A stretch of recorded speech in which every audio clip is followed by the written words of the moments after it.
The first 6 months, year and a half of nursing is incredibly intense.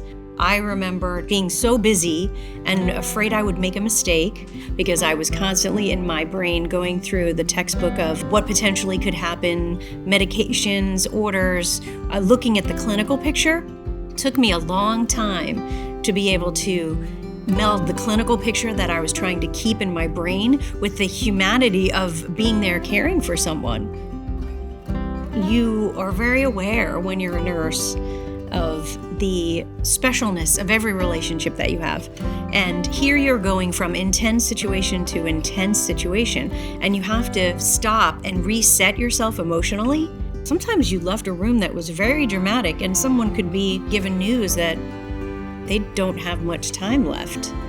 And you're going through that emotion with the family, and then you're going into another room of someone who's having a routine surgery or some really great news. How do I, as a nurse, separate those two situations and the emotions that I need to bring to both of them? And if you don't learn to manage that, not only do you miss out on something, but the patients miss out on actually having the opportunity to build a real relationship with you. Jesus walked through so many intersections throughout his ministry here on earth. In Luke chapter 10, we find Jesus intersecting with Martha and her sister Mary. Martha welcomed Jesus and his disciples into her home, and the Bible shares that Mary sat at the feet of Jesus. Meanwhile, Martha was being busy. Frustrated, Martha points out to Jesus that her sister wasn't helping her. And the Bible says that Jesus looked at Martha and said, "Martha, you're so anxious and concerned about a million different details, but really only one thing matters." Yes, as a nurse, I was absolutely a Martha, and it took me a long time to be able to not only see that I needed to be more Mary, that I was not connecting with that part of myself and not sharing that part with my patients, and that my patients were then missing out on the opportunity to connect on things besides the transactional work of nursing. There's a lot to be said for the doers in the world. Martha knew there was work that had to be done, and the work has to be done. So there's a role for Martha and there's a role for Mary.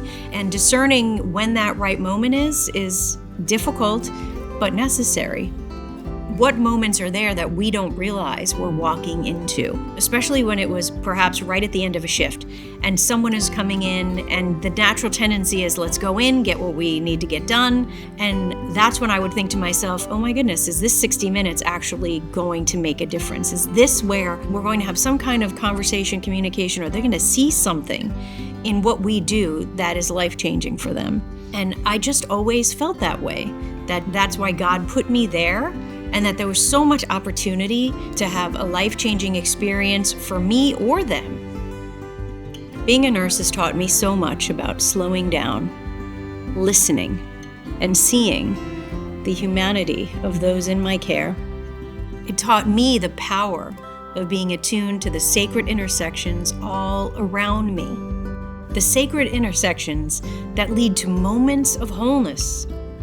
Those moments, big and small, that leave a lasting impact and fuel our spirit so we can remain rooted in faith.